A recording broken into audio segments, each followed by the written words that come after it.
calls it fake news. We have been the victims of some fake news. Yes. He's beating up the FBI.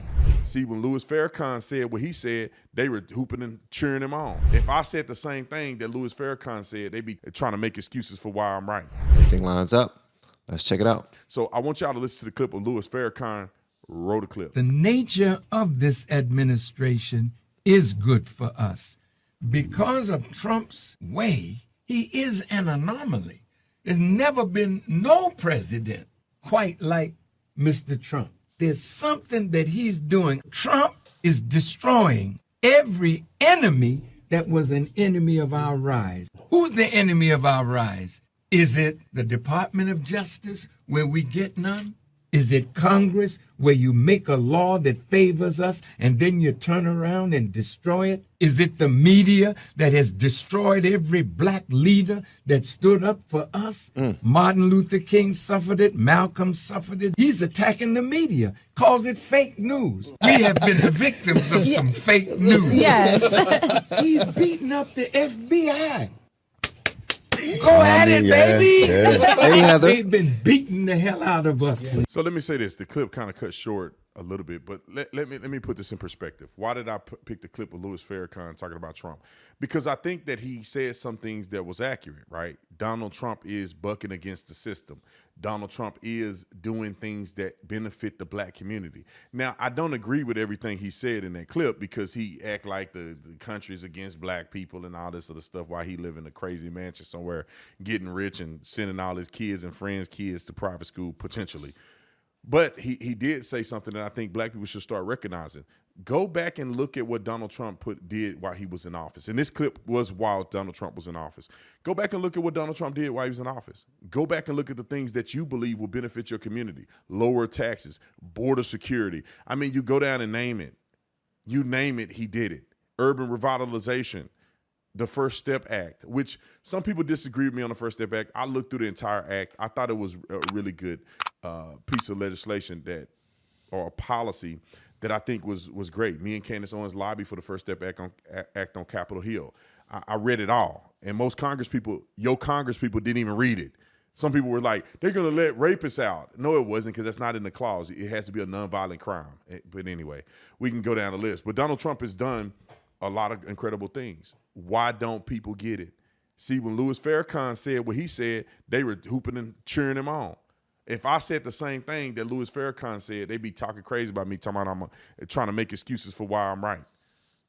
And I just like when I hear people who are in the community actually get up and tell the truth. But I have to say this again. I don't really like Louis Farrakhan. I think he's a race baiter. I think he's a racist. And it's sad that these people spend their whole life career making the world out to be an anti-black scenario.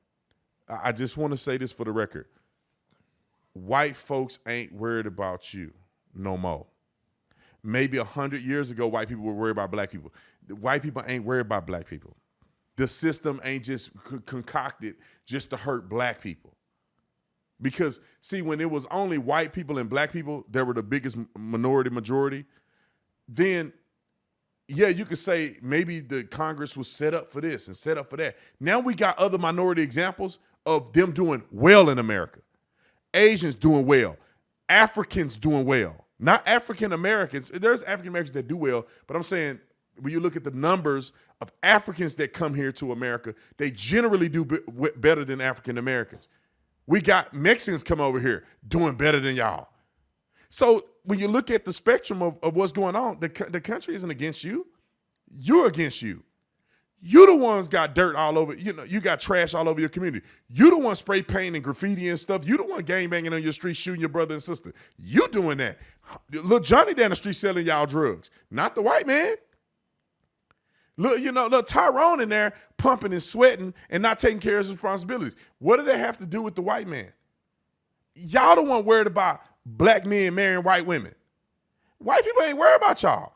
Y'all the one stressed out over that. Y'all the one bashing your own men. Y'all the one want to be strong and independent, and I'm just a lot to handle for a man. And then you single and sad, and you blaming the white man. Y'all the ones mess up your own community opportunities. That's not, when I grew up, there was not a white person in sight unless it was a cop or a person working in the school system. And you look around and say, well, why is all the devastation? It's because you're a part of that. You don't value your own community. You don't value relationships. You don't value raising your children right. You still believe in antiquated practices of beating your kids for no reason. You're the one that are doing that. You're the one bought into the system. You're the one still voting for Democrats. You're the one sending your kids to school in a failing school when you can homeschool your children. You're the one voting for policies that's detrimental to your community. Policies that leave in open borders. So black people that's barely making it, not all black people, the ones who struggling, now they got the Mexicans coming over here and being in front of you.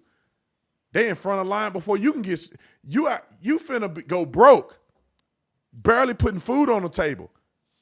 Wages ain't going up, but that inflation going up. Oh, they come right over here and get 100% coverage medical insurance. They go work on the job, fake a workman's comp issue, change their whole identity. They ain't got no social security number. They change their identity 4 or 5 times, get workman comp for 3, 4 jobs. And you still vote for the man and think that makes sense. Don't blame nobody else. Louis Farrakhan, thank you for saying that. Now, the only reason why I didn't stop that clip while I was playing it is because I also stand in that. I believe that we need to hold our own accountable. Black people, here's the thing. We need to stop separating people by race.